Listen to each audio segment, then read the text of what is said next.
তখন একদিন সেই ইউটিউবে দেখলেন একটি দৃশ্য দেখলেন যে এটিএম বুথ ডাকাতি হচ্ছে। সেখান থেকে এটিএম বুথ খোলার পরে দেখেন যে লক্ষ লক্ষ টাকা।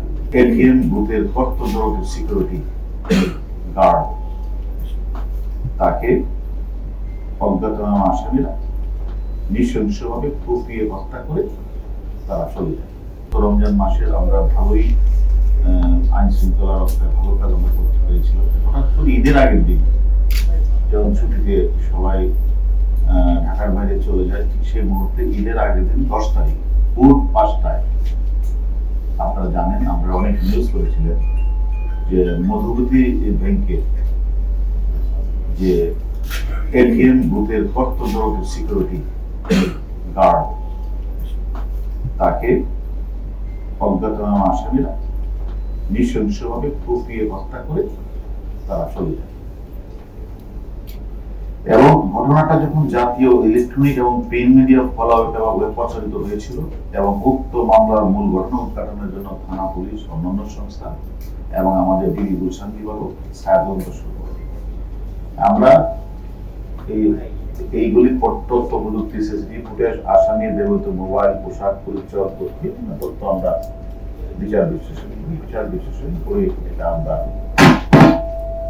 তারপর তার সম্পর্কে আমরা খোঁজখবর পাই, তাকে আমরা গ্রেফতার করেছি।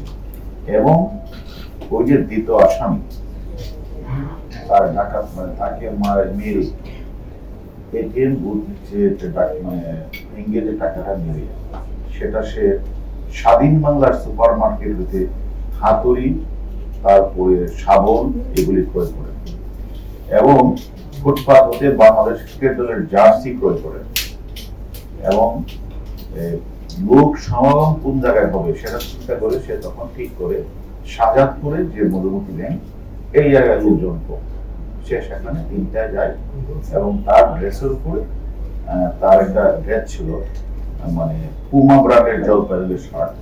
এই শার্টটার উপরে সে ওই ক্রিকেট খেলার যে জার্সিটা পরে এটা কয়েকবার রেখি করে সে তারপরে যখন দেখে যে আস্তে আস্তে লোক সমাগম ভোর 5টার দিকে তখন সেখানে যায়। সেখানে গিয়ে তখন প্রথম তারা ওই যে ভিকটিম যে মার্টিন মেরেছে আইফোন যে সিকিউরিটি গার্ড তাকে নৃশংসভাবে হত্যা চাপাতে করে এরপরে সে অনেক চেষ্টা করেছে যে মধুমতি ব্যাংকের এটিএম বুথটাকে কিন্তু সে দুর্ভাগ্য ভাঙতে পারে। তখন সে চাপাতি শাবল টাবল ফেলে মনের দুঃখে রাস্তা পার হতে গিয়ে আবার মিরপুরের দিকে একটি বাসে করে মিরপুর বাসে চলে যায়। বাসের মধ্যে ওই